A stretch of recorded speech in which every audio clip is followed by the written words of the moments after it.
আসসালামু আলাইকুম। আজকে আমরা ডি ময়েবরের যে উপপাদ্য ওই চ্যাপ্টার থেকে একটা এমসিকিউ আলোচনা করব। এইখানে দেখেন cos π/6 plus i sin π/6 square আছে।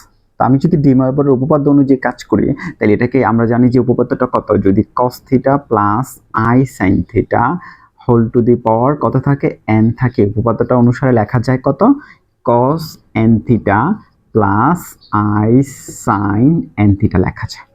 তাইলে সেই অনুযায়ী আমি যদি 2টাকে এটার সাথে গুণ করি এটাকে লেখা যাবে না cos π/3? কিভাবে? কারণ 2 যদি তার সাথে গুণ হয় 2 এর সাথে 6 কাটা গেলে 3 হবে, প্লাস এটা হয়ে যাবে i sin π/3। ঠিক আছে, জাস্ট ওই 2টার কাজ শেষ। পরে ওই -2টা যদি আবার তার সাথে গুণ করি তাহলে এটা হয়ে যাবে কত, প্লাস যেহেতু আছে এখানে প্লাস, -2টা তার ভিতরে গুণ হইলে এটা হয়ে যাবে cos -π/3। তবে মাইনাসটা cos মাইনাস থিটা মানে cos থিটা, তাইলে ঘুরে লেখা যাবে cos π/3। ঠিক আছে, যখন আবার সাইনের মধ্যে আসবে, সাইনের মধ্যে তাহলে sin -π/3 হতেছে, sin মাইনাস থিটা মানে মাইনাস sin থিটা, তাইলে এখানে সামনে একটা i ছিল, i sin π/3 লেখা যায়। সাইনের থিটার ক্ষেত্রে কি হয়ে যায়, sin মাইনাস থিটা মানে মাইনাস sin থিটা।